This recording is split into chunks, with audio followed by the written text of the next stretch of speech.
Livro do profeta Isaías. O profeta do Messias. Livro do profeta Isaías, o capítulo é o de número 43. Deus está aqui. Quem encontrou, diga amém. Quem não encontrou, peça socorro. Ninguém pede socorro, mas o barulhinho de Bíblia indo para lá e para cá não para, né? Orgulhoso. Está assim escrito: mas agora assim diz o Senhor que te criou, ó Jacó, e que te formou, ó Israel: não temas, porque eu te remi, chamei-te pelo teu nome, e tu és meu. Quando passares pelas águas, estarei contigo. Quando passares pelos rios, eles não te submergirão. Quando passares pelo fogo, ele não te queimará, nem a chama arderá em ti. Porque eu sou o Senhor teu Deus, o Santo de Israel, o teu Salvador. Até aqui. Amém, igreja? Feche a Bíblia, coloque no banco, na cadeira, e pegue na mão da pessoa mais perfumada do seu lado. Já que não tem gente bonita, aperte a mão da criatura com carinho até ela falar aleluia. Pentecostal que não faz barulho, está com defeito de fabricação, não é? Vamos orar. Pai, nós te exaltamos, nós te glorificamos, e nós entendemos que dentro de alguns minutos, e esta linda igreja ficará pequena para o tamanho da glória que o Senhor vai mandar do alto dos céus. Os que vieram tristes começarão a saltar de alegria. Os que vieram se arrastando não voltam para casa se arrastando. Hoje voltarão voando nas asas de um novo tempo. E antes que eu comece a revelar os seus mistérios, cerque esta igreja com a sua glória. E num raio de 5 quilômetros, onde houver um demônio alojado, eu dou a esses demônios segundos para sumirem daqui, porque se não sumirem, serão queimados pelo poder da sua glória que aqui será derramada. Rasgue os céus sobre Salvador desta noite. Manda anjos de fogo descerem aqui, que estes anjos desçam trazendo brasas de fogo nas mãos. Comecem a esparramar estas brasas entre nós. E onde houver um crente cheio do Espírito Santo, pega ele nesta noite, Jesus, e mostra o caminho da verdadeira e poderosa adoração. Fala conosco, fica conosco, é o que eu te peço agora e sempre. E toda a igreja diz: os que podem, tomem seu assento aplaudindo a Jesus.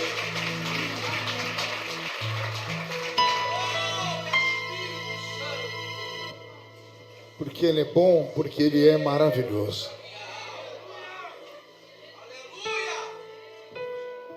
Também estou feliz de rever aqui o pai do pastor Roberto Marinho. É Roberto também o nome dele? Marinho. É Roberto Marinho também? É só Marinho. Deus abençoe o senhor, viu? Eu olhei o senhor com esse cabelo branco e eu falei: Bill Clinton está nos visitando hoje na igreja. Deus está aqui, viu? O que está com a máscara? É o senhor que estava pregando aqui? Eu quase saí correndo aqui. E o que eu vou pregar depois daquele moço lá? Fica nervoso. Fica nervoso não. Roberto disse que ele estava nervoso porque eu estava presente. Deus abençoe muito, viu? O ambiente está gostoso, né? O céu está baixinho aqui hoje. Oh, glória! Roberto, mande uma música para mim. Eu li um texto nessa noite que é um texto muito querido para mim, especialmente por causa da revelação que Deus me deu, apóstolo Carlos. O livro do profeta Isaías, não sei se você se lembra, eu falei para provocar a igreja no início, para abrir a Bíblia no livro do profeta messiânico. Eu sempre gosto de fazer isso para ver os crentes olhar e falar: não tem na minha Bíblia esse livro, né? profeta Isaías é chamado de profeta messiânico porque ninguém antes dele e nem depois dele falou com tanta propriedade e intimidade sobre a vida do Messias de Israel. Isaías, 700 anos antes de Jesus nascer, recebeu de Deus um presente, o talento da vidência, o dom de ver o invisível. Eu costumo dizer que o profeta recebia de Deus uma espécie de luneta telescópica, invisível e espiritual, que ele colocava nos olhos e Deus dizia para ele: deixa que eu meço o tempo e coloco nos seus olhos. E Deus fazia o profeta enxergar o futuro. No caso de Isaías, quase 1000 anos à sua frente. Não estou falando de 1000 dias, nem 1000 semanas, nem 1000 meses. São quase 1000 anos. E Deus deu a esse profeta esta graça. E ele enxergou Jesus no ventre da mãe, enxergou Jesus nascendo, enxergou Jesus sendo testado no trabalho, enxergou Jesus morrendo, enxergou Jesus ressuscitado, enxergou Jesus assentado no trono para toda a eternidade. Isaías teve essa graça de Deus. Portanto, Isaías é conhecido entre aqueles que leem a Bíblia de um profeta messiânico, ou seja, o profeta do Messias. Existem algumas coisas especiais no livro de Isaías que mexem muito com a minha cabeça. Primeiro, é saber que Isaías é o único profeta da Bíblia que Deus o levantou no meio da aristocracia judaica. Todos os profetas da Bíblia foram arrancados do meio do povo.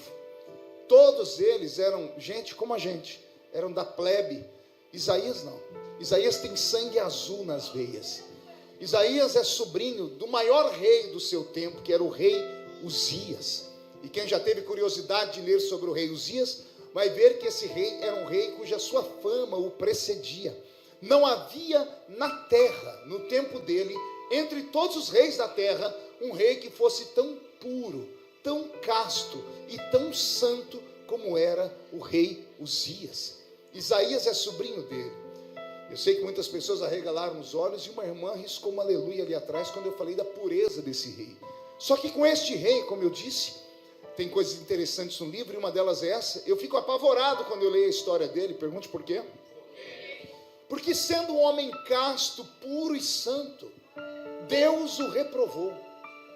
E a reprovação não veio por adultério, não veio porque ele roubava, porque era injusto, não veio porque era ímpio, não veio porque era assassino. Não. A reprovação de Deus veio sobre ele por causa de um tipo de pecado que a gente às vezes nem sabe que existe. O pecado dele é que ele ficou orgulhoso de saber que era tão puro. Um dia ele acordou no palácio e disse: que farei eu? Já sei, irei no santuário e vou sacrificar ao meu Deus. Olha a pureza do rei. E ele veio com o séquito dele. Quando chegou na porta do santuário, não tinha nenhum sacerdote. Devia ser hora do almoço. Os sacerdotes não estavam ali, eles deviam ter um horário próprio para receber o sacrifício. E sabe o que o rei Uzias fez? Ao invés de ter a humildade e a paciência de aguardar um sacerdote, a Bíblia diz que ele disse: porventura não sou eu também ungido do Senhor? O que me impede de entrar no santuário e sacrificar? E não é que a petulância fez o rei entrar lá dentro? E ele, que já tinha unção de rei, achou que podia ser sacerdote. Pessoal, cada um na sua casinha, cada um no seu quadrado. Se Deus te chamou para ser mão, não queira ser pé. Se Deus te chamou para ser pé, não queira ser olhos.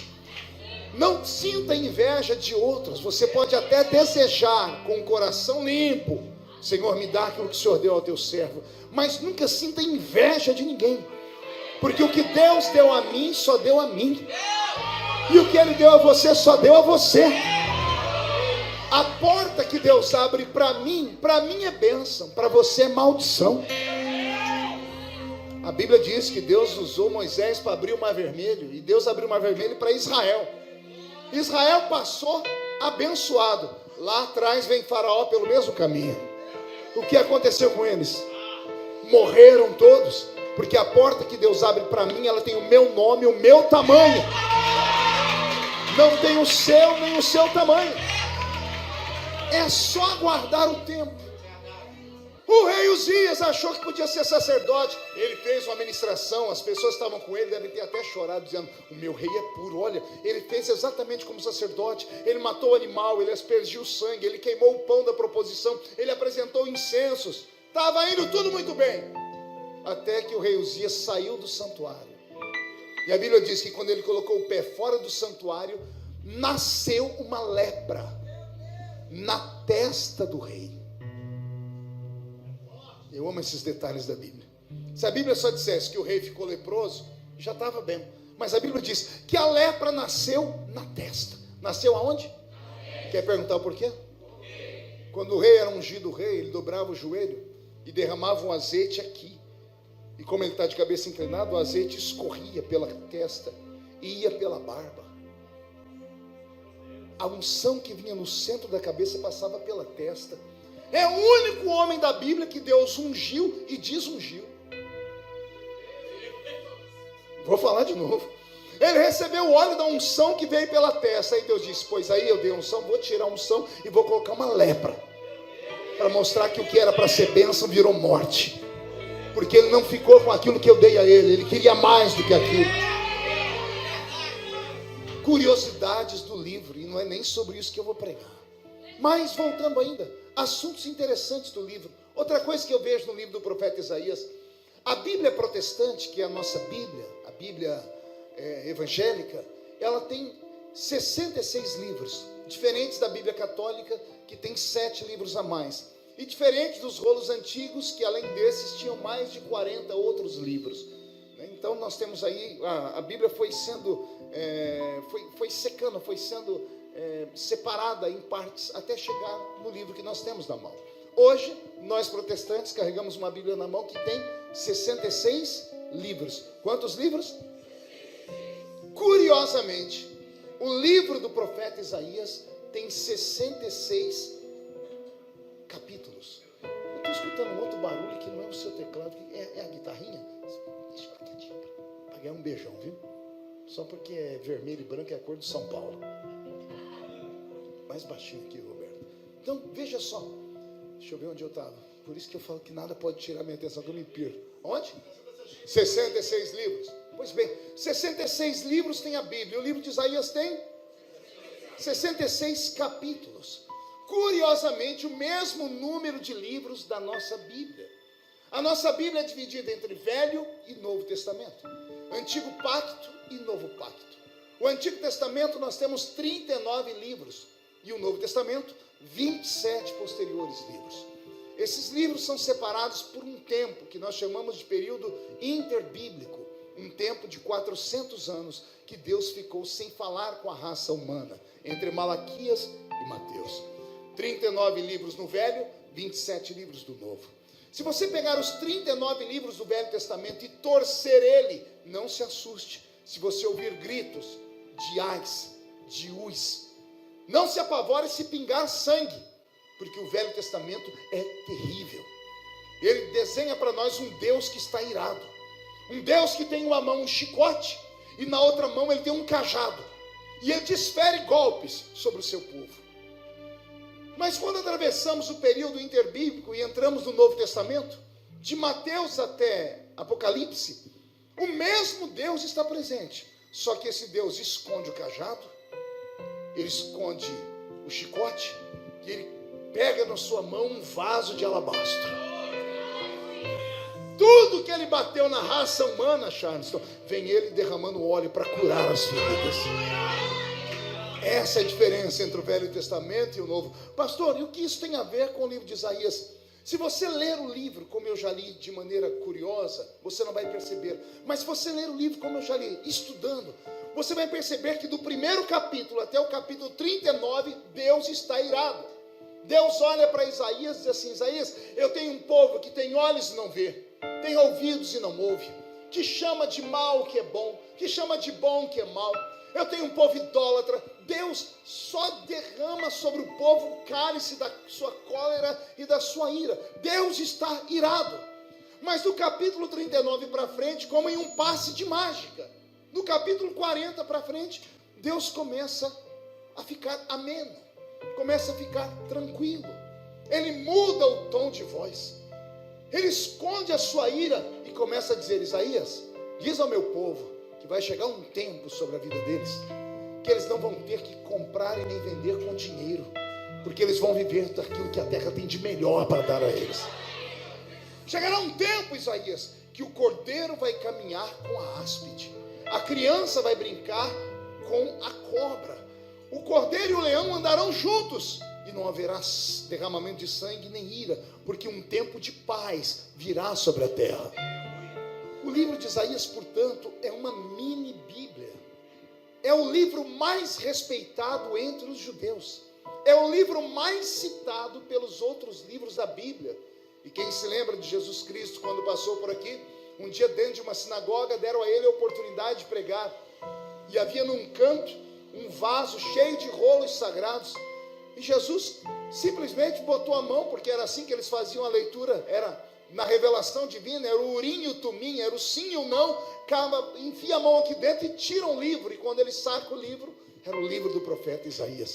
Ele abre o livro e diz: eis que este livro fala sobre mim, o Espírito do Senhor Jeová me ungiu para dar a vista aos cegos, para trazer o ano aceitável do Senhor. Quem já leu Atos dos Apóstolos deve se lembrar que Filipe, o diácono que estava pregando, ele ouviu uma voz do Senhor dizendo: aproxima-te desse carro, uma carruagem real. Naquela carruagem real estava o guarda-ofertas da rainha Candace da Etiópia. Estava o homem lendo um livro. A carruagem real puxada por 4 cavalos. Os cavalos estão aqui no seu trote. E Deus diz ao profeta: se aproxima do carro. E o profeta vai correndo. Imagina a cena. O profeta está correndo. Aqui tem uma janelinha. E o homem está lendo um livro. E o profeta correndo. E o homem olha e pergunta para ele: você entende que lê? E o homem aqui dentro diz assim: como vou entender se não há quem me explique? Foi: eu sei. Mandou parar o carro. Entrou Filipe dentro da carruagem. Filipe viu que ele lia o rolo do profeta Isaías. Uma pregação em 40 minutos.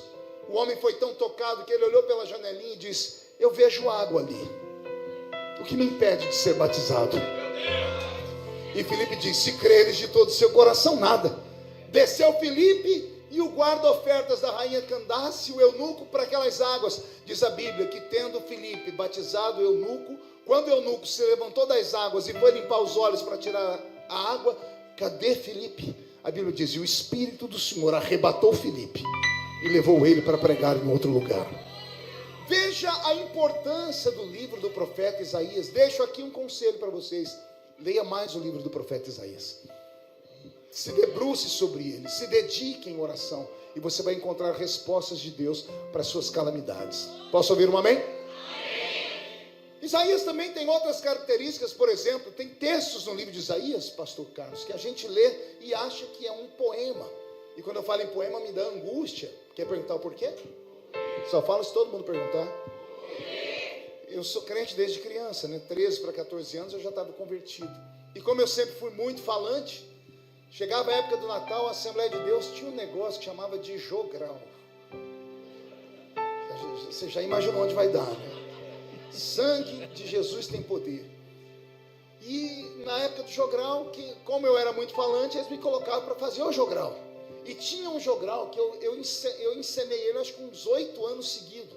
Que o nome era A Estrela de Belém, era a Revolta dos Astros. E na Revolta dos Astros, cada um dos jovens fazia uma parte, ocupavam. E eu era sempre a estrelinha de Belém. Porque não era você, Bocó. Eu ia para a igreja, eu ficava parecendo uma estátua da liberdade. Eles colocavam na minha cabeça um chapéu com uma estrela, uma roupa branca. Eu parecia aquela estátua lá de Nova York. Jesus de Nazaré. E aí, na hora de recitar, a gente tinha que recitar atuando. Eu abria os braços, né, e recitava o rolo do livro do profeta Isaías. Para mim era um poema, mas não era um poema, era uma profecia. No poema eu dizia assim: eis que o menino nos nasceu, e um filho se nos deu, e o principado estava sobre os seus ombros, e o seu nome é Deus Forte, Pai da Eternidade, Príncipe da Paz. Eu amava fazer essas recitações, e para mim era um poema, mas não era uma revelação. Pergunte por quê? Olha o que Isaías está dizendo: eis que o menino nos nasceu, e um filho se nos... O menino nasceu e o Filho se nos deu. Eu achava que o filho e o menino era a mesma pessoa. Não era. Se tornaram um quando fundiram. Pergunte por quê? Porque o menino nasceu da barriga de Maria. O filho não nasceu, porque o filho é o eterno. Deus que nasce não é Deus. Ele só é Deus porque ele é antes de todas as coisas. Ele é tão grande que ele é antes da eternidade. E quando a eternidade acabar, ele continua sendo Deus. Deus só é Deus porque cria e não pode ser criado. Então Deus não nasceu. Quem nasceu foi o menino. O menino é a parte genética humana, é o DNA de Maria. Maria foi uma espécie de hotel e o filho foi o hóspede que ficou dentro do útero dela. O menino está crescendo no útero dela. Isaías diz: eis que o menino nasceu, mas o filho não, porque esse não é o filho de Maria, é o unigênito filho de Deus. Esse é Deus encarnado. Então o menino nasce, o filho é dado. Maria tem dentro da barriga dela o menino. Aí Deus fala: filho, agora desce e entra dentro daquela embalagem lá. O filho vem do céu e entra dentro do ventre onde está o menino. Aí quando o menino sai, sai o menino Deus, Jesus o Cristo. Pessoas pensam que Cristo era sobrenome, e não era. É Jesus, vírgula, o Cristo. A palavra Cristo é com C maiúsculo, que significa o ungido na eternidade. Jesus poderia ser por qualquer um desrespeitado, o Cristo não. Jesus é a parte humana, o Cristo é o que estava dentro daquela carcaça humana. Mateus cita um texto do Gadareno. Quem lembra do Gadareno? Alguns evangelistas citam, mas eu prefiro ficar com Mateus, que ele tem riquezas de detalhes. Ele diz que quando Jesus atravessou o mar da Galileia e entrou na cidade de Gadara, ao invés de ir para o centro da cidade, ele foi para o cemitério. E dentro do cemitério morava um homem, habitava dentro do homem uma legião de demônios. Uma legião romana podia ter de 600 soldados a 6.000 soldados. Quando o demônio diz que o nome dele era legião, ele está dizendo: somos muitos aqui dentro, de 600 a 6.000 demônios. O demônio, quando estava dentro do homem, o homem estava lá no meio da sepultura, comendo carne podre. Quando viu Jesus entrar pelo cemitério junto com os homens, de longe, o homem levantou e viu o menino. E quando ele viu o menino que nasceu, o demônio partiu para cima dele. Mas quando chegou bem perto, demônios não enxergam como homens. Homem enxerga matéria, porque homem é matéria. Demônio é espírito, ele enxerga espírito. Quando os demônios se aproximaram, quando viram quem é que estava dentro do menino,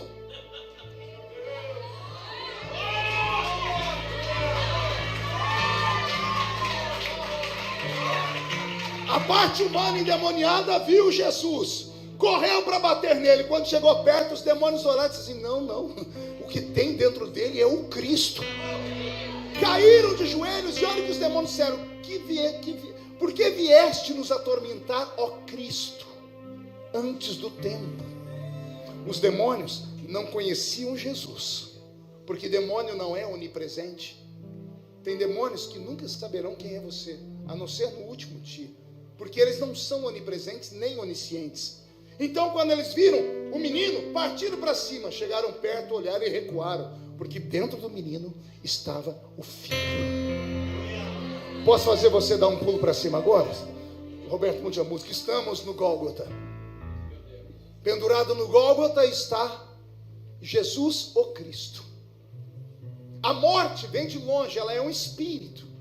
Quando ela olha Jesus o Cristo pendurado, ela levanta a sua foice, o seu aguilhão, e parte para cima dele para ceifar a vida dele. O apóstolo diz que a nossa vida é segurada nesse mundo por um fio de prata. E a única forma de arrebentar esse fio de prata é com o aguilhão, a foice da morte. Só ela consegue desligar o homem deste mundo com o mundo invisível. A morte, quando olhou de longe, viu o filho, viu o menino, melhor dizendo. Quando se aproxima, ela só vê o menino. Quando tentou cortar o fio de prata, não conseguiu, porque quem estava dentro era o filho.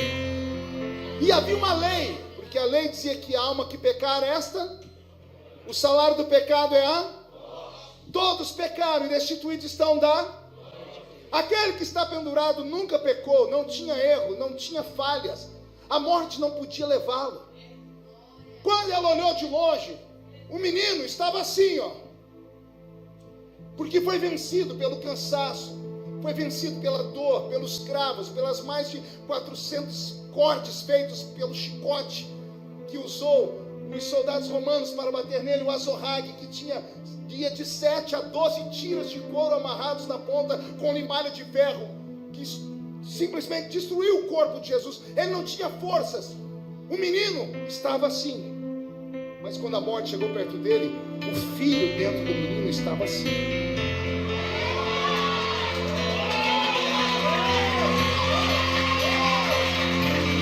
Deus jamais se curvaria.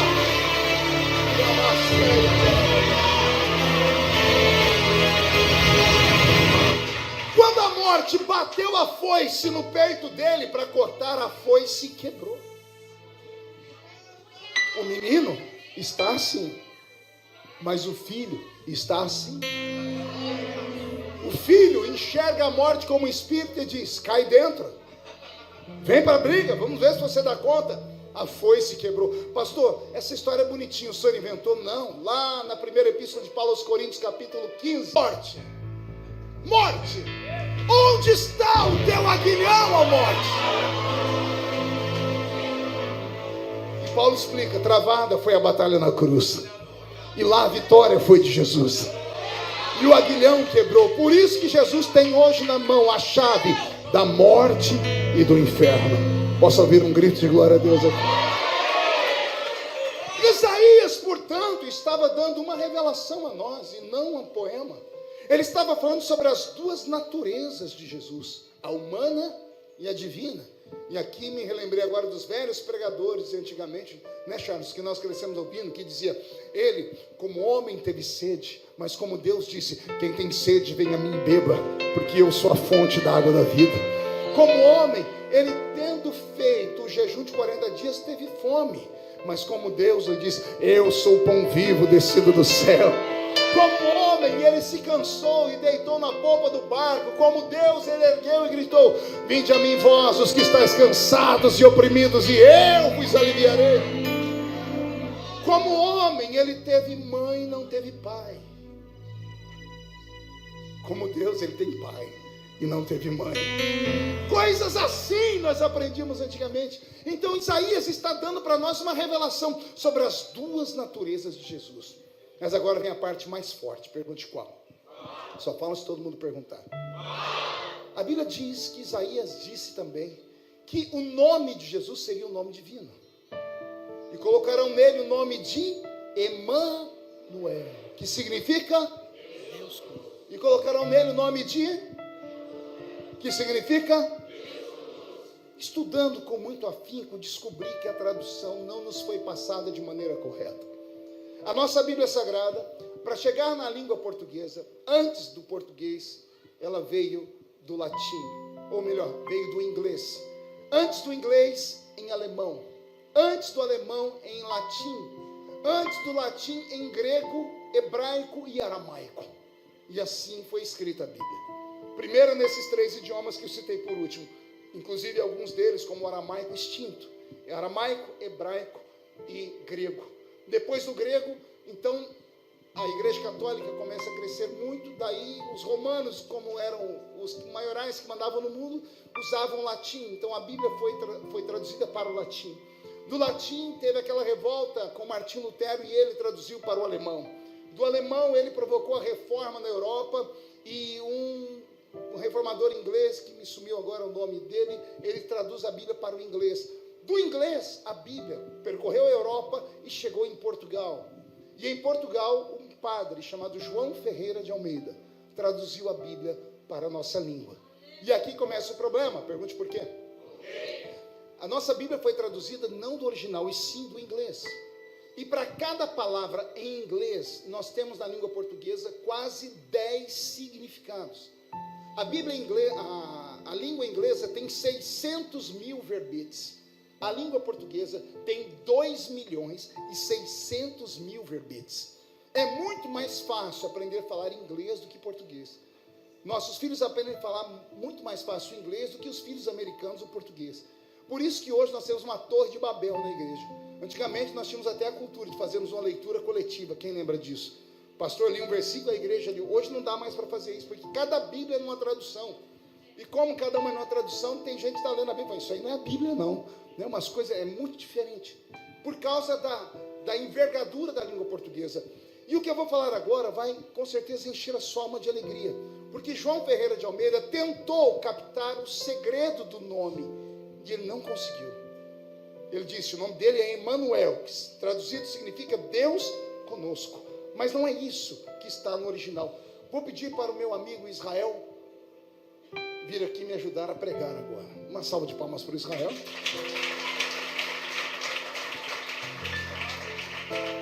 Tudo bem com o senhor? Já casou? Sim ou não? Graças a Deus. Não precisa ficar com vergonha, não. Esse altar aqui vai ser seu um dia, viu? Pega aqui na minha mão. Quando nós lemos a tradução de João Ferreira de Almeida, quando ele diz, o nome dele será Emanuel, que traduzido é Deus conosco. Emanuel, Deus conosco, seria mais ou menos isso aqui. Você e Deus. Deus contigo, de mão dada. Você vai para o trabalho e Deus vai com você. Você para, Deus para. Você vira e Deus vira. Você vai para a escola e Deus vai com você. Você volta, Deus volta com você. Isso seria a tradução de João Ferreira de Almeida. Emanuel, Deus conosco. Deus conosco é isso aqui, Deus de mãos dadas com você. Já é bonito isso, né? Agora olha que é a tradução original. Como vem do inglês, não existe o nome próprio Emanuel. Algumas Bíblias aparece a palavra E e 2 M's, inclusive. Não há palavra em nome próprio com 2 M's seguidos no mundo. Então, o original não é Emanuel, são 3 letrinhas, é In-Man-El. In-tracinho, Men-tracinho, El. In-Man-El. E quem conhece um pouquinho de língua inglesa, In é dentro. Men é homem. E El é o sufixo do nome de Deus, o grande El Shaddai, o grande Elohim. Então olha que lindo, não é Emanuel, e sim Immanel. E Immanel significa ao pé da letra, dentro, homem, Deus. Mas colocando na ordem certa, ficaria Deus dentro do homem. A tradução então não é Deus conosco, porque Deus conosco é Deus pegando a sua mão, indo e vindo. Emanuel é Deus dentro de você. É mais ou menos isso aqui.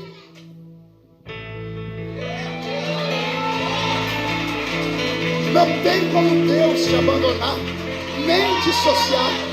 Vós sois templo do Espírito Santo.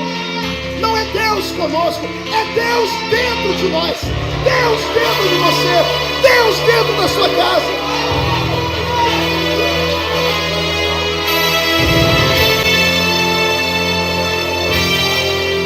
Estou com a minha barba toda arrepiada aqui. Olha como uma palavra muda completamente o sentido de tudo. Deus não está com você, Deus está dentro de você.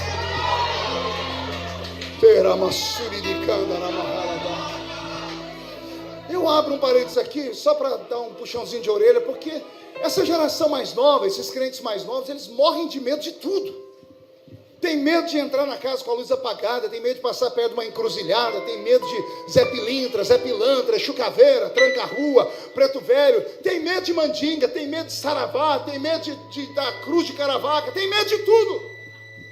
O diabo é que tem medo de você. Eu vou te dar aqui razões para você nunca mais ter medo. Você acredita que eu sou um profeta? Alguém lembra quando eu estive aqui e eu falei sobre a criação dos anjos? Vocês se lembram quando eu disse que houve uma guerra no céu e caiu um certo número de anjos? Caiu quantos anjos? 1/3. Diga 1/3. Mais uma vez? Faça assim comigo, 3. Diga, olha para o seu irmão e diga, no céu era assim. 3/3 de anjo. Aí caiu 1/3.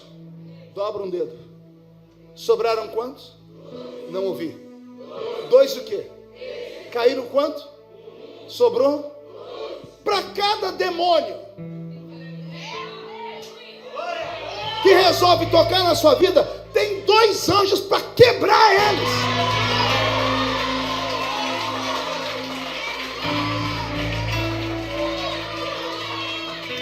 E demônio não se reproduz, viu? O número que tinha no início é o número que tem até agora.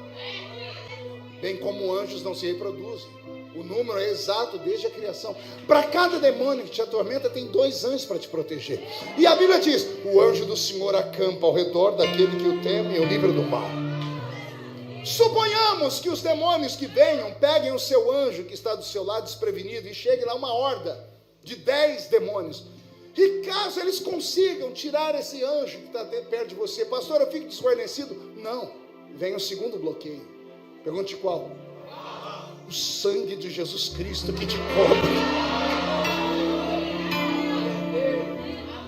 Caso aconteça de haver uma ruptura na sua armadura feita com o sangue de Jesus que te protege, caso isso aconteça, os demônios vão ter que encarar aquele que mora dentro de você. Vós sois templo do Espírito Santo. Deus habita dentro de você. O que eu quero dizer com isso? É para você nunca mais ter medo de nada e a ninguém. Tema apenas a Deus. E não tenha medo de demônios.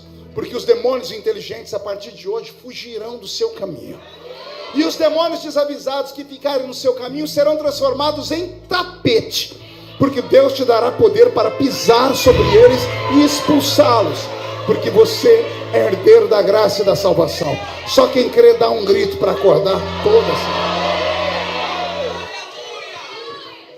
Esses são alguns segredos do livro do profeta Isaías. Portanto, olhe para o seu irmão e diga, entendeu? Ame Isaías. Leia Isaías. Estude Isaías. E Deus vai te abençoar muito. Amém até aqui? Beto, mude a música, vamos começar a pregar então. Eu li o capítulo 43. Eu poderia pregar o capítulo 43 para vocês dentro do contexto histórico, porque a Bíblia é um livro histórico. Poderia pregar dentro de um contexto geográfico, político, porque a Bíblia fala de guerra de nações. E poderia fazer o que vou fazer agora, aplicar uma revelação ou uma interpretação pessoal e espiritual. Por isso que a Bíblia é esse livro magnífico. Cada pessoa olha para esse livro e interpreta de uma forma. E o melhor são esses crentes pentecostais, porque eles pegam e interpretam à luz do Espírito. Eles veem coisas que ninguém vê. No capítulo 43 eu vi uma coisa que vai mudar a sua vida de verdade. Mude a música, Roberto. No capítulo 43, o profeta está lá dormindo, porque Deus vinha falar com os profetas só de madrugada. Todo mundo dormindo e o profeta, Deus vinha falar com o profeta, porque o profeta era uma espécie de confidente divino. Deus ficava estressado lá no céu, e ele não podia falar com ninguém, porque ele rompeu a sua ligação com o homem. Somente sacerdotes, reis e profetas eram ungidos. Então Deus vinha falar com o profeta, porque o profeta é o único que fala na terra em nome de Deus. A briga e a diferença do ministério de profeta e de sacerdote sempre foi grande, desde a Bíblia até os dias de hoje.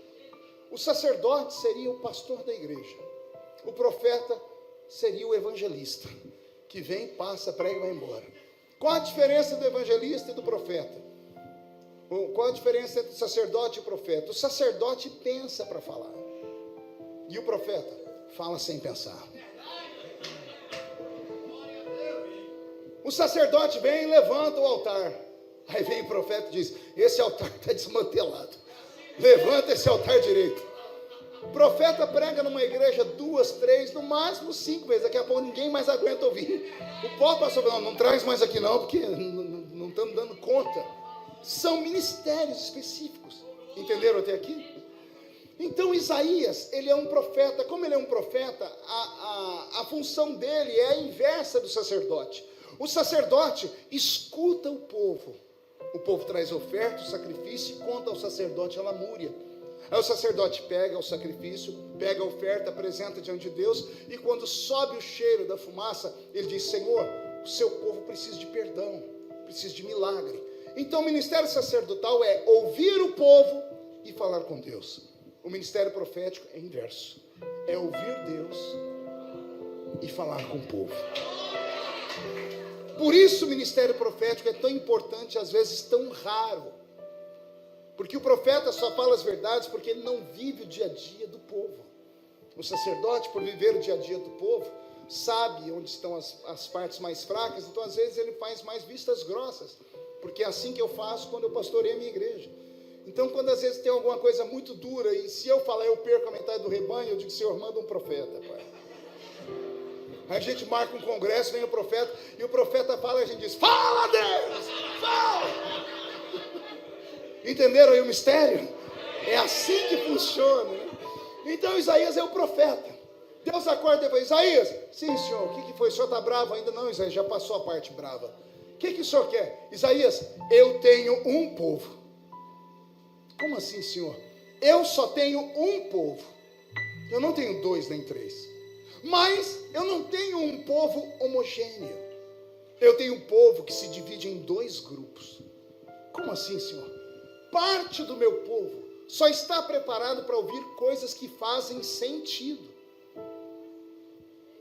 E a outra parte do meu povo estão preparadas para ouvir coisas que não têm nexo algum. Senhor, o senhor pode explicar direito? Explique, Isaías. Parte do meu povo pode ouvir a seguinte profecia: se passares pelas águas, elas não te afogam. Se passar pelos rios, eles não te submergem. Sim, Senhor. E o outro povo, a outra parte, escuta assim: se passares pelo fogo, a chama não te queima. Você percebeu a reação das 2 profecias aqui dentro? Não? Eu falei de passar pelas águas, o povo vibrou.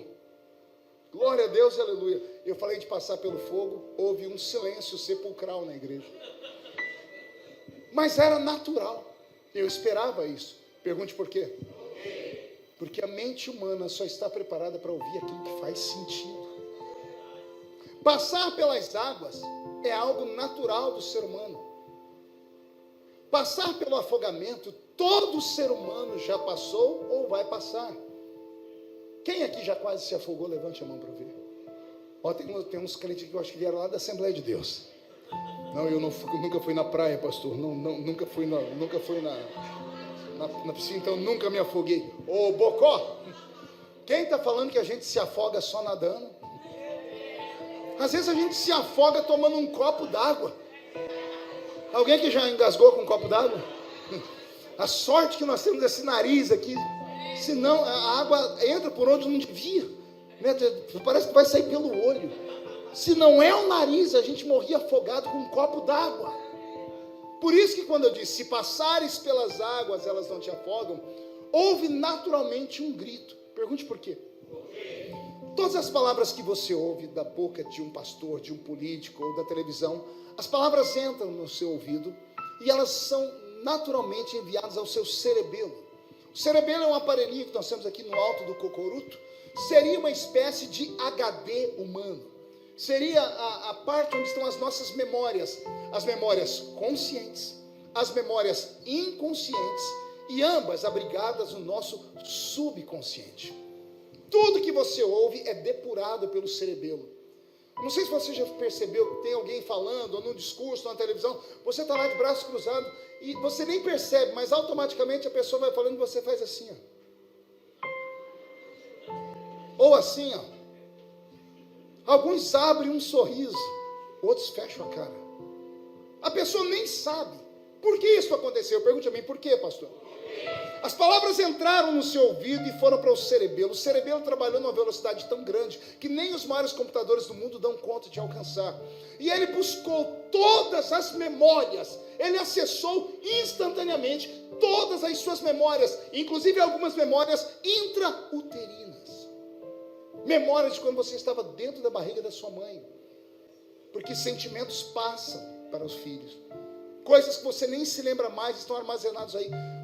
Me diga se é só comigo que acontece isso. Às vezes estou andando na rua, principalmente quando eu vou numa cidade como Salvador, vou visitar, muita música. Você escuta uma música e a música te transporta no tempo.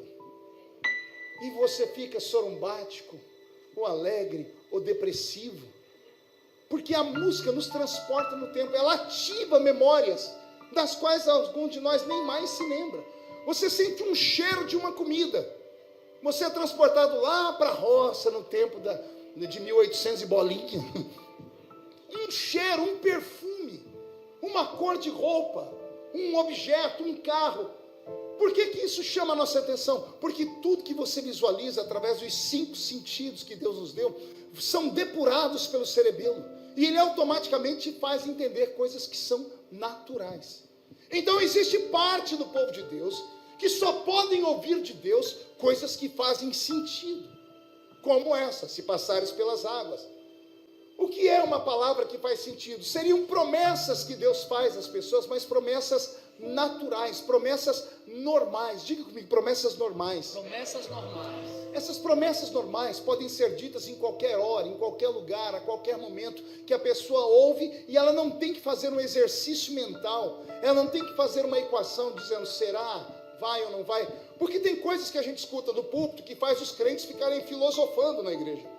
Já viu, não? O pastor prega uma coisa, os crentes põem a mão no queixo e encarnam um Shakespeare.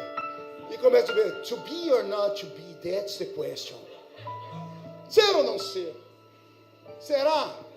Não sei. Tudo que nos leva à dúvida é porque são coisas que não fazem nenhum sentido. Mas quer ver, você está num culto e Deus toma o apóstolo Carlos, ele está lá inspirado, e ele diz assim, Jesus mandou dizer que ninguém vai embora sozinho do culto hoje. E a igreja pergunta, por quê?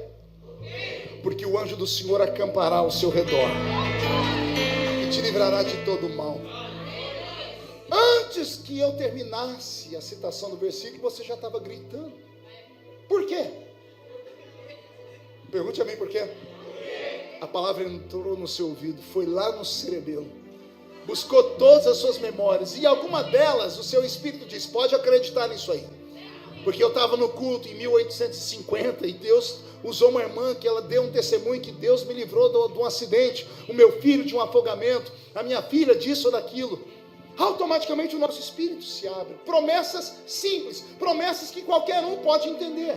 Essa é a promessa de passar pelas águas. Outro exemplo, você está no culto, Deus toma agora a apóstola Simone. A apóstola Simone está virada no giraia no culto, está possuída, está transpirando azeite. Ela diz, assim diz o Senhor, antes de 2021 terminar, você estará sentado com a sua família ao redor de uma grande mesa. A família toda salva, porque está escrito, crê no Senhor Jesus e será salvo tu e a tua. Por que você sorriu, aplaudiu e gritou antes que eu terminasse a sentença? Porque a palavra entrou no seu ouvido, mexeu com o seu entendimento, ele buscou as memórias, e o Espírito está dentro de você e diz, pode acreditar que isso aí é verdade. Mas essas são as promessas normais, diga promessas normais. Pergunte para mim, para quem Deus as faz? Só para quem é normal. Só que Deus disse, Isaías, eu tenho uma outra parte do meu povo. Ai. Como assim, senhor? Eu tenho uma parte de gente doida. Como assim, senhor? O que eu falo, eles acreditam. Eu falo para eles, se passar pelo fogo, a chama não queima vocês. Veja a promessa não é Deus dizer, eu vou te livrar do fogo. A promessa é, eu vou te livrar no fogo. Entendeu aí ou não? A preposição não é do fogo, é no fogo. Deus está dizendo assim, não é se você passar pela esquerda, direita, em cima ou embaixo do fogo, e eu te livro, não. O Senhor está dizendo, quando você começar a caminhar no meio dele, a chama não queima você. Por que naquela hora primária ninguém deu glória a Deus? E agora está todo mundo dando? Pergunte para mim, por quê, pastor? Porque agora eu expliquei a revelação. Mas se você não tem a revelação, você vai ficar fazendo na igreja assim, igual um grilinho. Cri, cri, cri. Porque você não vai entender. Porque são coisas anormais. São promessas absurdas. E promessas absurdas Deus não faz para qualquer um.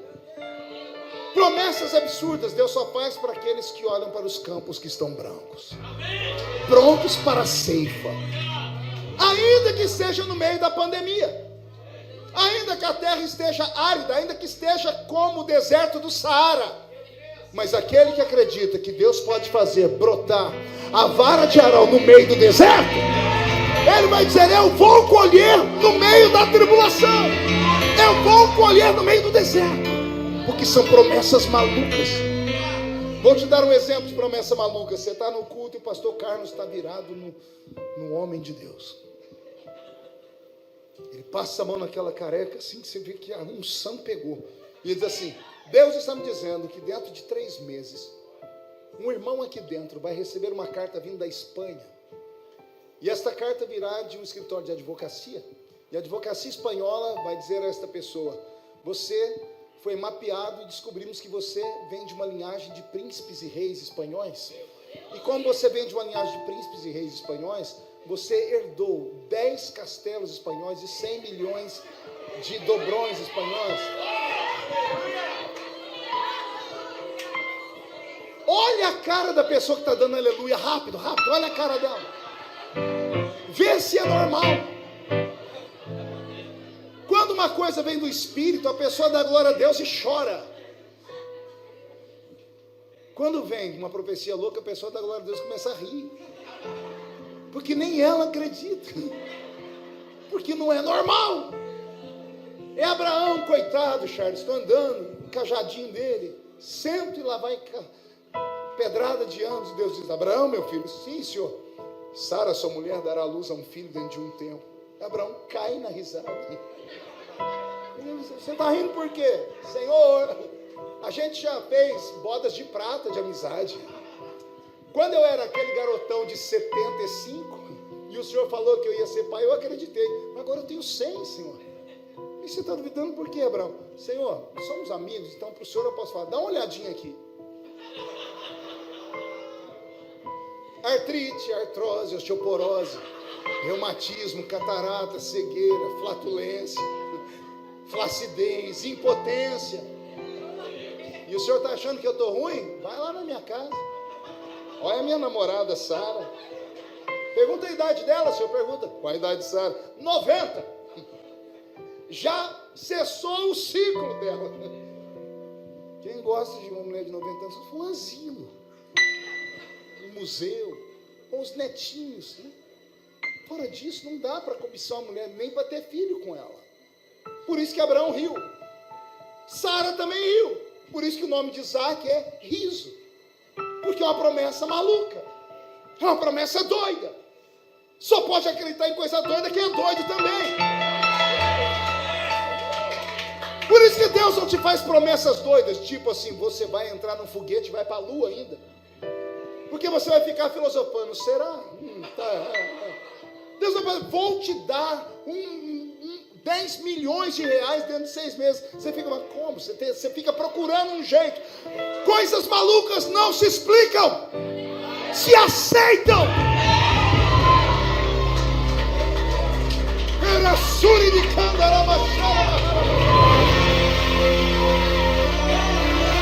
Eu estou com o meu corpo todo arrepiado. Deus marcou este encontro com esta igreja para dizer: os normais não vieram para este culto, só veio gente louca.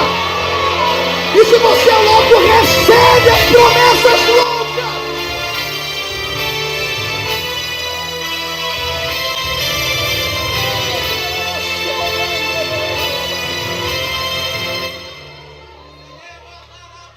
Vou dar mais um exemplo de promessa maluca. Você está no culto e a pastora Simone é tomada na revelação. E ela diz: tem uma irmã aqui que congrega aqui, eu não sei quem é, Deus está me dizendo, que ela só tem 2 dentes na boca. É o zagueiro e o atacante. Ela é analfa de pai e beta de mãe. E dentro de 4 meses ela estará voando para Washington, D.C. Estará numa reunião ainda com Donald Trump, que eu acredito que pode acontecer um milagre lá ainda. E dentro do salão oval, ela olhará para Donald Trump e vai dizer assim para ele: Donald, happy the nation whose God is the Lord. Oh, mas ninguém deu glória a Deus. Só ri. Por que você riu? Porque é doido. Como é que uma pessoa nova de pai beta de mãe vai falar em inglês? Translation for me, please. Feliz é a nação cujo Deus é o Senhor. Yes. Happy is the nation whose God is the Lord. Feliz é a nação cujo Deus é o Senhor. Por que a gente só riu e não deu glória a Deus, não derramamos lágrimas? Porque são coisas loucas. E o evangelho pentecostal não é para intelectuais. Intelectuais se dão muito bem em igrejas onde as pessoas vão para aquele culto parecendo que estão indo para uma reunião do Lions Club, uma reunião do Rotary Club ou da maçonaria. Igreja pentecostal é movida à loucura, é movida a grito, pulo, dança, é movida a visões, audições. Igreja pentecostal crê em esquizofrenia. Porque o que é esquizofrenia? É a inabilidade que alguns têm na sua mente. O esquizofrênico tem um defeito aqui. O esquizofrênico vê o que ninguém vê. Ele ouve o que ninguém ouve. Ele sente o que ninguém sente. Como as pessoas têm essa habilidade de esquizofrenia, o homem normal vai mandar eles para um hospital de louco. Agora quem é crente vai dizer assim: não, Paulo falou sobre isso aí. O que os olhos não viram, o que os ouvidos não ouviram, o que não subiu ao coração do homem, é o que Deus tem reservado para aqueles que o amam. Lá fora, quanto mais normal, melhor. Aqui dentro, quanto mais louco, melhor. Por isso que a mês de formatura não lidam muito bem com o pentecostalismo. Porque as pessoas que são intelectuais, elas querem uma explicação lógica, uma explicação plausível, algo que seja no mínimo racional, a lei da razoabilidade. Mas não há razoabilidade nenhuma para os nossos cultos. A pessoa do seu lado mal fala a língua portuguesa, ela fica cheia do Espírito Santo, dando a falar numa língua que não tem quem entenda ela. Estou sim ou não? A pessoa, ela vê o que ninguém vê, ela acredita. Traz oferta em envelopes. A pessoa diz que vai subir. Uma loucura. Um menino bonito igual esse, eu estarei subindo um monte, levando seus. Vou queimar o seu papel. Que sentido tem isso? Para o homem normal, nenhum. Mas para quem conhece a Bíblia, sabe do Deus dos propósitos, do Deus das loucuras. Beto, mude a música. Eu passei uma luta uma vez na minha vida muito grande, mas foi violenta. Essa era para me arrancar do mundo. Eu estava em Belo Horizonte quando eu recebi uma ligação daqueles, sabe aqueles amigos de Jó? Que ligam para desestabilizar a sua vida, somado com os amigos, mais todos os mensageiros de Jó junto. Quando eu quis me desesperar, o Espírito Santo, ele ativou em mim a fé. E ele me fez lembrar de um pastor maluco. Peguei o telefone e liguei para o maluco. Quando eu liguei para o maluco do outro lado, ele orou em línguas e disse: Deus já falou comigo. Você está no hotel? Eu disse: eu estou. Ele disse: tem um telefone do lado da sua cama? Eu disse: tem. Liga na recepção, manda subir para o seu quarto agora azeite e vinagre, porque aí no seu quarto você já tem água quente. Quando chegar, você me liga de novo. Ele desligou o telefone, ficou tu.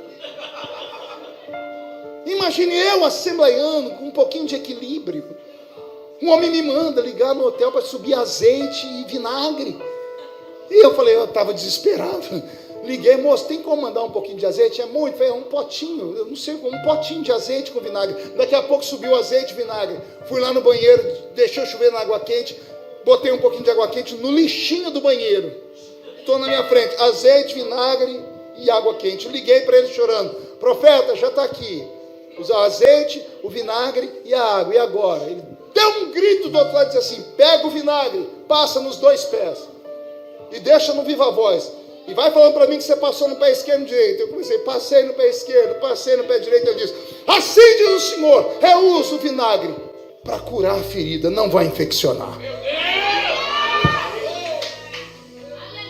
Pega o azeite, unge os seus pés. Eu ungi os pés e ele diz: assim diz o Senhor, com o azeite eu cicatrizo a ferida.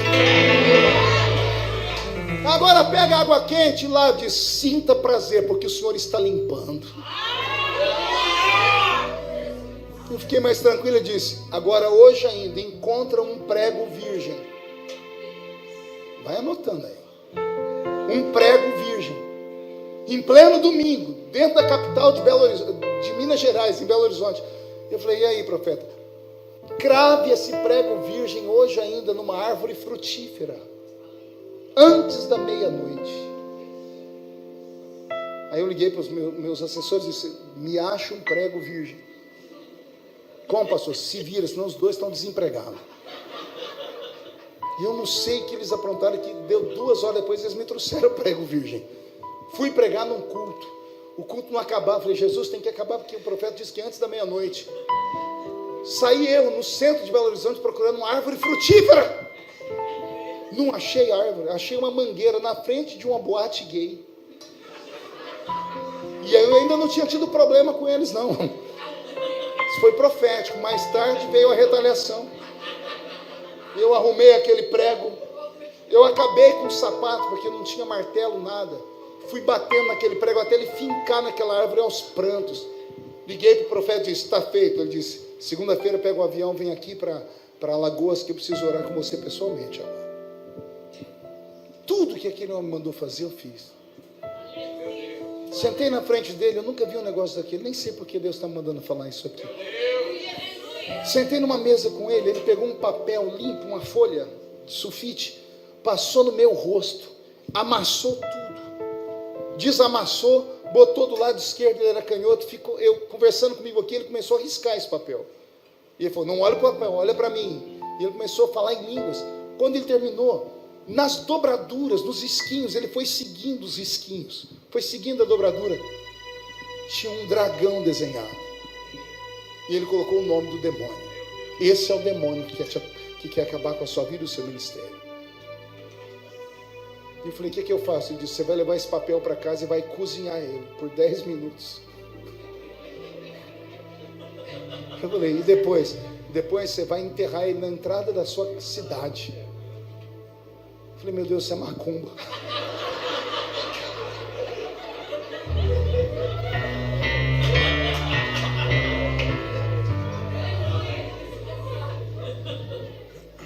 Mas não era uma unção profética. Fiz, estou de pé até hoje. Esse profeta, antes de morrer, me ligou 6 meses antes. Disse: estou te ligando porque só para os amigos, porque o Senhor vai me recolher daqui 6 meses. Ele falou comigo que o meu tempo na terra terminou. Eu quero te dar um abraço, que você foi um grande amigo. Eu falei: mas o senhor está doente? Eu falei: não, estou com a saúde inteira. 54 anos. Mas como assim? Deus falou comigo que vai me recolher dentro de 6 meses. Ele se despediu de todo mundo. 6 meses depois, infartou e morreu. Coisas malucas. Existem coisas que nós não conhecemos. E aquilo que nós não conhecemos nos assusta. E como nós temos medo, o Senhor deixa de se revelar. Aí o que Deus faz? Como Deus não encontra os seus com coragem, o diabo acha os dele. E aí, para nascer um babalorixá, vocês são da Bahia, vocês sabem o processo todo. A pessoa é arrastada para fora da casa dela, ela raspa a cabeça, ela come carne em estado de putrefação, ela bebe sangue, ela toma banho em uma banheira com fezes e urina de animais, ela é cortada, eles jogam um pó de osso nas costas, o tal do ebó, o ebá, e aí nasce um pai de santo, um pseudo pai de santo. Por quê? Porque eles acreditam no que o diabo fala. Aí nós somos uma igreja pentecostal, crente, quando a gente fala de uma simples oferta, o crente murmura, tranca o rosto e vai embora. Não recebe nada. Por quê? Porque são coisas que não se explicam. Mas só pode entender isso quem é maluco. Tem algum maluco aqui? Então se prepare, porque Deus vai virar a sua vida do avesso. O que Deus tem para esse ministério não é normal.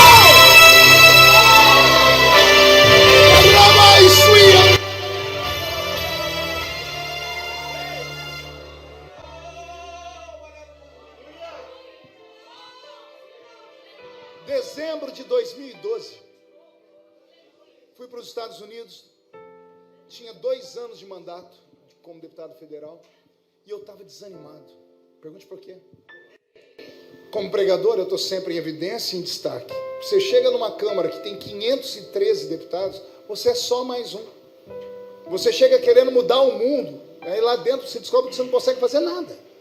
Se não tiver parceria, se não tiver partido, se não tiver conhecimento, se não tiver influência, você não caminha para lugar nenhum. Eu falei, isso aqui não é para mim. Roberta é minha testemunha, estava comigo nos Estados Unidos, com a minha família. Fui num homem de oração e falei, antes de eu ir embora, eu queria que o senhor e a sua equipe orassem por mim. Ele olhou para mim e disse, não conte o que é, nós vamos orar. Você viaja quando? Eu disse, dia 31 de janeiro eu volto para o Brasil. Ele disse, dia 29 você vem aqui na igreja às 3 horas da manhã. Fechou. 3 horas da manhã estou eu e o Roberto na igreja. Entrei numa igreja de umas 4 dessa aqui, tudo em meia luz, um louvor no fundo e um monte de gente com capa de super-homem. Todo mundo com a capa. Então, as loucuras. A igreja é normal, mas esse grupo de oração era gente doida. Eu cheguei lá e falei, pastor, e aí? Ele falou assim, você está pronto? Eu disse, estou. Nós também. Ele falou, vem comigo. Foi para o altar? Ele disse, não, para o fundo da igreja.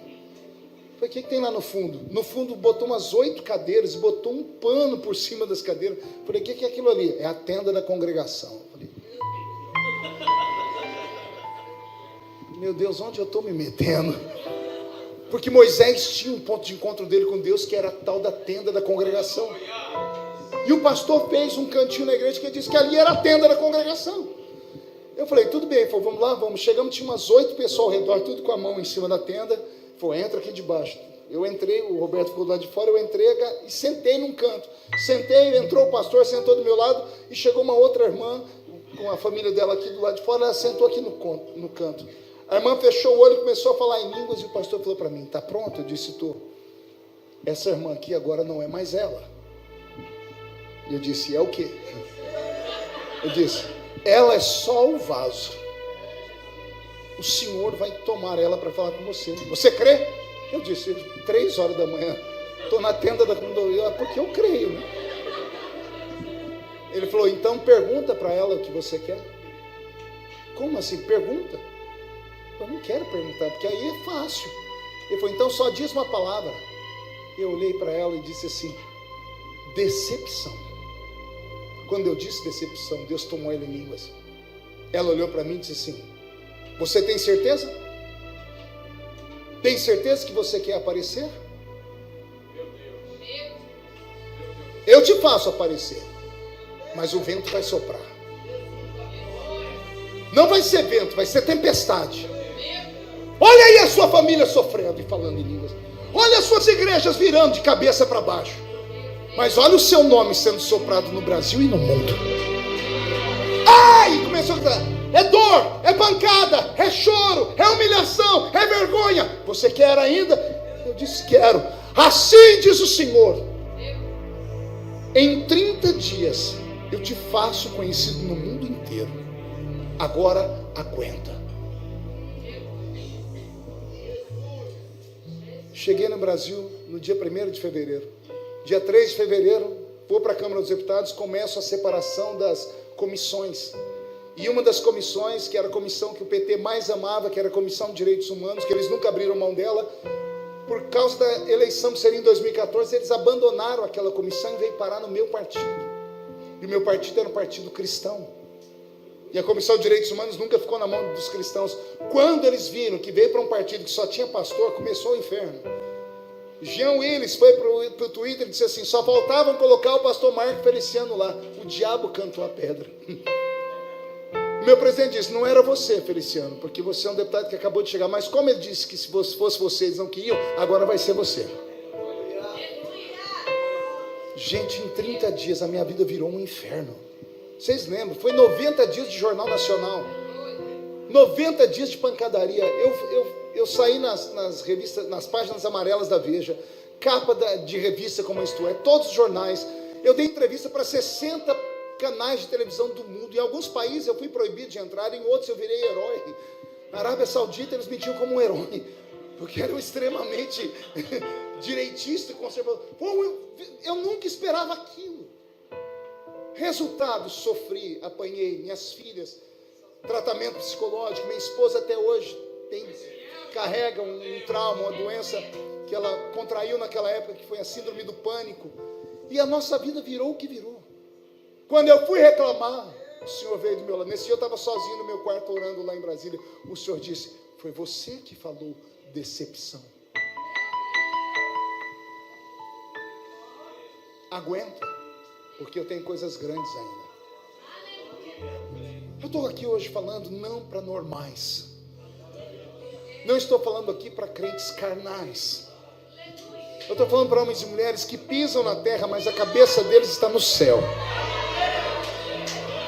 Homens e mulheres que acreditam que quando saírem por esta porta, o mundo invisível será tão real, que por onde você passar, o Senhor vai te usar como um vaso.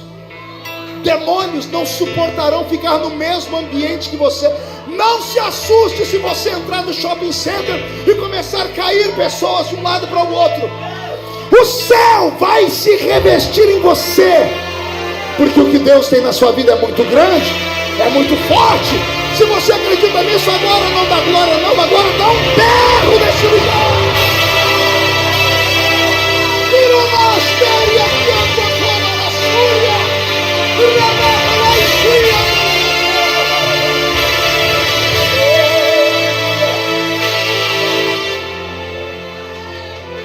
O que Deus tem para você é muito grande.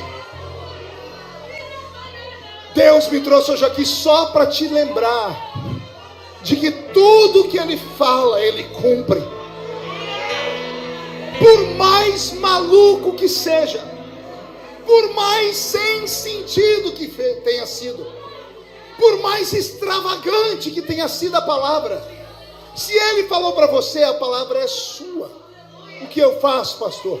Se agarre a ela.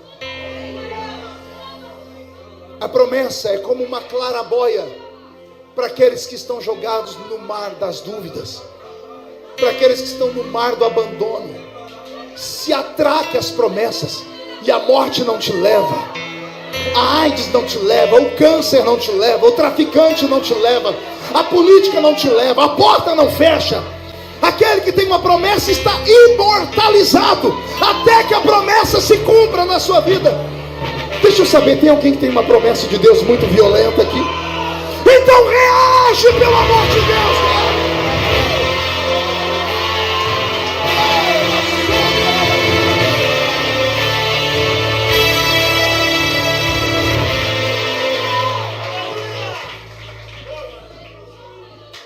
Eu vou encerrar contando uma outra história. Eu estava pregando na Igreja Batista da Lagoinha, lá em Belo Horizonte. Foi um culto muito lindo. Aquela igreja, 7.000 pessoas sentadas. E eu me lembro que eu estava lá na porta da igreja. Na época a gente colocava uma mesinha com DVDs, CDs, fita cassete. Estava vendendo no final do culto os meus materiais. Chegou um mineiro para falar comigo, mas era um mineiro bem matuto, da roça mesmo. Ele chegou perto de mim com aquele jeitinho de quem não quer nada. Ele olhou para mim e disse assim: ô pastor, eu senti de te dar um presente. E eu falei: eu senti de receber, me dê logo, né? Ninguém mais gosta de dar nada para pastor mesmo. Eu falei: me dê logo. Ele olhou para mim e disse assim: pastor, o que eu vou te dar está aqui dentro. Ele abriu uma sacolinha branca, enfiou a mão e pegou uma caixa de paçoquinha embrulhada. Quem já comeu paçoquinha embrulhada aqui? Então eu vou elogiar a paçoquinha no idioma dos mineiros. Ô trem bom, sou. Eu já desembrulhei a paçoquinha, enfiei na boca. Quando eu dei a primeira mordida, o mineiro deu o golpe. Ele olhou para mim e disse assim: ô pastor, o senhor pode orar por mim agora? Eu falei: depois da paçoquinha eu faço qualquer coisa, né? E ao invés de orar, eu caí na bobeira de perguntar: e você quer que eu ore por quê, meu filho? Aí ele falou: então, pastor, ontem de noite eu fui numa vigília. Eu, como não sou gente, eu perguntei de novo: você foi aonde? Ele falou: eu fui numa vigília. Aí enfiei a paçoquinha na boca, porque tive uma crise de riso. Que eu já vi vigília. Virgília era a primeira da minha vida. Eu falei: e aí? E ele falou: e aí, pastor, que não era vigília de crente normal não, viu? Era vigília de crente doido. conheço vigília de crente doido, mas eu queria ouvir da boca dele, o que é uma vigília de crente doido? Ele disse assim: pastor, vigília de crente doido é aquela vigília que quando o Espírito Santo desce, tem uns crentes que parece que recebem o espírito do Bruce Lee. Eu disse: por quê? É uns que vão assim, Aqui em Salvador tem esses negócios? É coisa boa. Tem uns que recebem o espírito, parece guarda de trânsito, bota a moto. Uns recebem, parece que o espírito do Bolsonaro.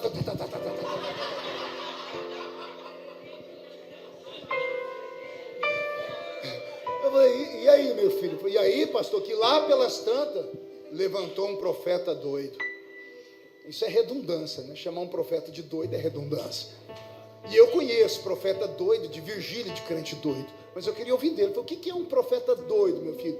Ih, pastor, aquele profeta que quando vem profetizar pra gente, ele quase mata a gente do coração, uai. Mas como assim, filho? O senhor sabe que vigília tem os altos e baixos, né? O povo começa animado, é pandeiro, é varão de fogo, é divisa de fogo, é aqueles negócios que o Daniel gosta de cantar, aqueles trem. Aí vai indo, até que chega uma hora que enche. Aí todo mundo fica cansado, aí faz aquele silêncio, né? Aí quando está todo mundo quase dormindo, um maluco pega o pandeiro e vai... Aí já tem gente que acorda falando em línguas, né? Pastor, nessa hora que fez silêncio, eu estava escorado na parede, olhando para frente, pastor. O profeta veio, mas veio de costa. Falei: como assim? E pastor, ele veio na ponta do pé. E ele chegou em mim, pastor, e botou a mão no meu ombro de uma vez. E ele parou de falar. Eu falei: que me deu desarranjo. Mas te deu desarranjo que ele botou a mão no seu ombro? Não, pastor, que ele botou a mão no meu ombro. E quando eu fui olhar para ele, pastor do céu, o homem deu um grito. Ele falou assim: homem, olha o que eu faço. Pastor do céu, quando o coração quase saiu pela boca, eu vi que eu estava vivo ainda. O profeta catou a minha mão e disse: homem, entra tu comigo nessa carruagem de fogo agora. Eu disse: e aí? E aí, pastor, que eu não tinha muita opção. Eu entrei na carruagem, e como é que foi? E aí, pastor, a carruagem começou a andar. Pastor, o homem começou a me arrastar e eu segurava, mas ele era mais forte que ele, ia me arrastando, eu travava, e ele falava em língua assim, me puxando. Quando eu vi que não tinha como lutar com ele, eu me entreguei, pastor. Aí nós corremos pela lateral da igreja, e eu de cabeça baixa, morrendo de vergonha, corremos lá por trás, corremos do outro lado, passamos na frente do púlpito, pastor, ele mirou o meio da igreja, saiu correndo. O homem me levou para o meio da rua, pastor. E aí, no meio da rua, pastor, não tinha mais ninguém. Eu falei: quer saber de uma coisa? Eu vou fazer o que esse louco está fazendo. O homem começava a falar glória de lá, eu dava glória de cá. Ele falava aleluia, ele falava em línguas, eu falava em línguas. Pastor, nós corremos um quarteirão inteiro. Voltamos, pastor, o homem mirou a entrada da igreja e me arrastou para dentro da igreja, correndo. No meio do caminho, ele parou e me empurrou, eu saí catando cavaco. Eu parei para ver aqui dentro do profeta, olhei para ele estava com a mão na cintura, o dedo indicador assim. E ele fazia assim com o rosto. E falou assim: homem, olha o que eu faço. Eu te tomo pela mão direita, e eu te tiro daqui, e eu te levo por ali. Aí eu te levo por lá, aí eu te levo por ali. Aí eu te tiro daqui e te levo pelo mundo. E lá fora eu te exalto. E aí eu te trago aqui de novo. Agora contempla na sua frente a rampa do palácio do Planalto, porque vou eu te colocar entre os príncipes e os reis dessa terra, diz o Senhor.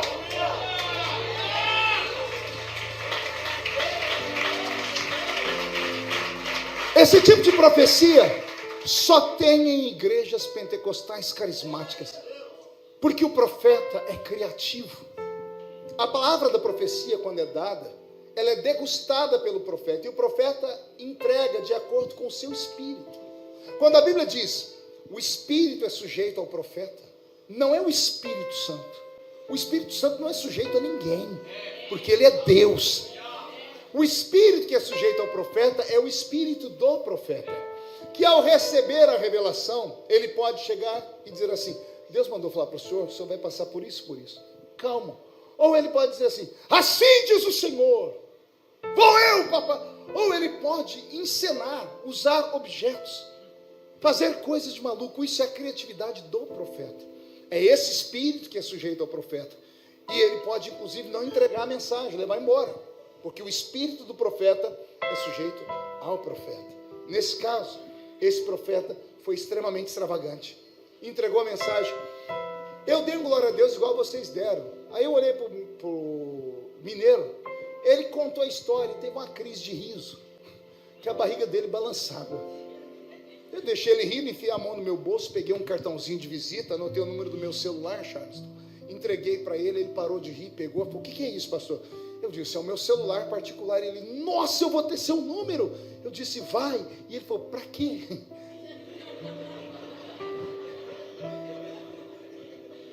E eu falei: para quando você subir a rampa do palácio, lembra-te de mim quando entrares no seu reino.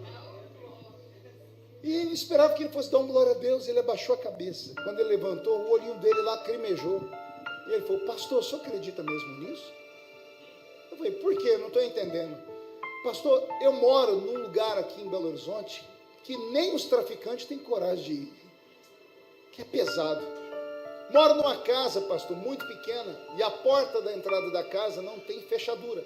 A minha porta é escorada com uma cadeira de fórmica.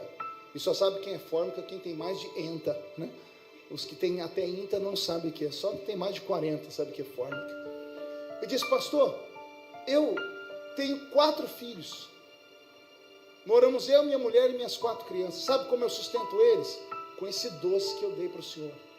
Eu fico nas esquinas de Belo Horizonte, quando fecho o semáforo, eu coloco doce com papelzinho em cima do retrovisor dos carros, esperando as pessoas terem bondade de me dar R$1 pela paçoquinha.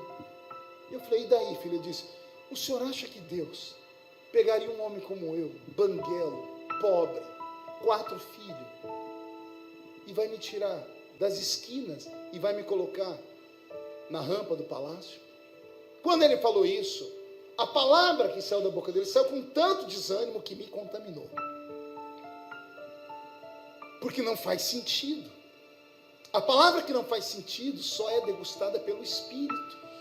Se você usar a alma, a sua alma vai mentir para você, porque a alma é o palco das emoções. E o Espírito é o nosso elo que nos liga ao céu. É o que nos faz ver o invisível. Eu deixei de olhar para ele com o Espírito e olhei com a minha alma. Eu cheguei à seguinte conclusão: ele tem razão.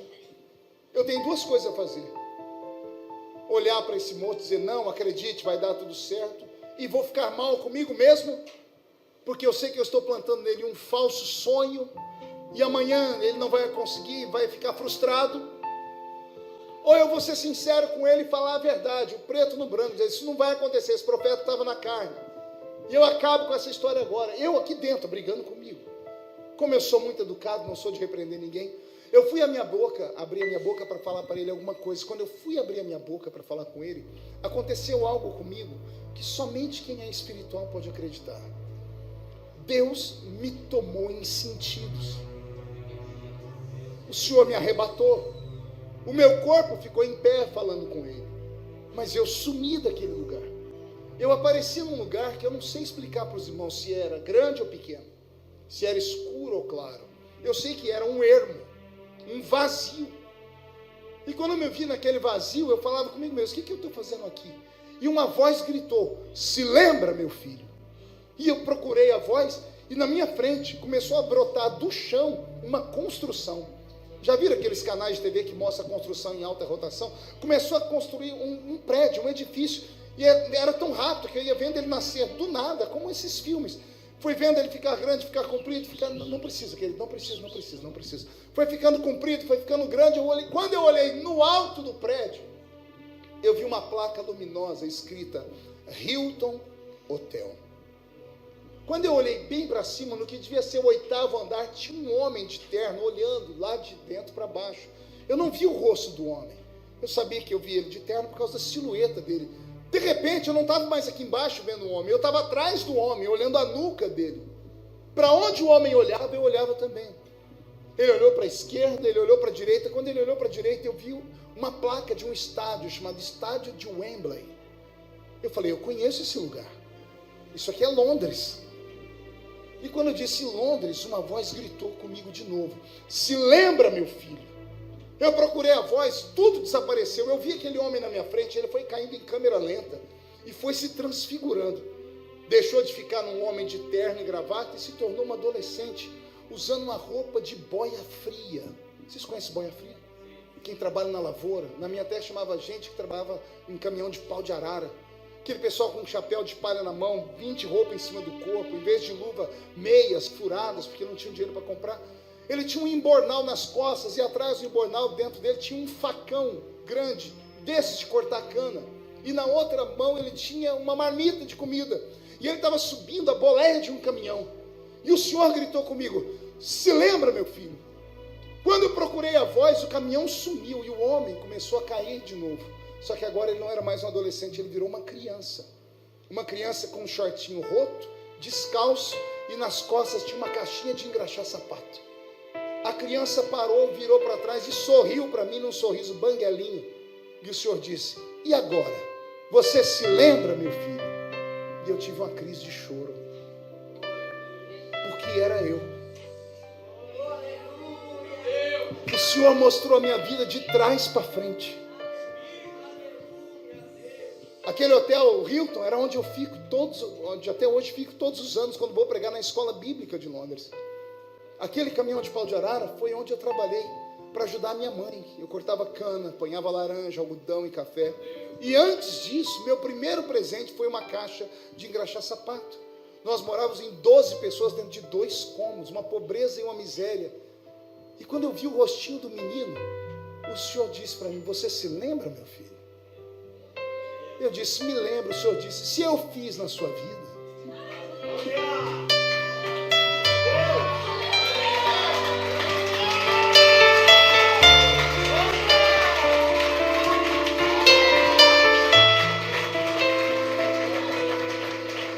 se eu fiz na sua, por que não posso fazer na dele?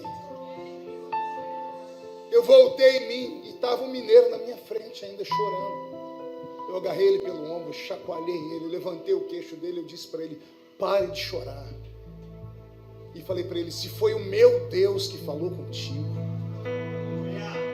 o Deus que fez a estéril ser mãe de filho, o Deus que pavimentou um caminho no meio do mar para Israel passar, o Deus que afundou a muralha de Jericó, o Deus que fez uma jumenta falar quando um profeta não tinha coragem, o Deus que transformou as moléculas de um machado de ferro em isopor para flutuar na água, um Deus que transmitiu a unção dobrada para um profeta através de uma capa, o Deus que fez um pedaço de madeira virar uma chave capaz de abrir o mar vermelho, o Deus que fez a Virgem ser mãe do Salvador.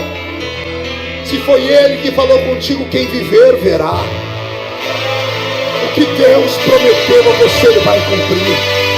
O que Deus disse que faria na sua vida,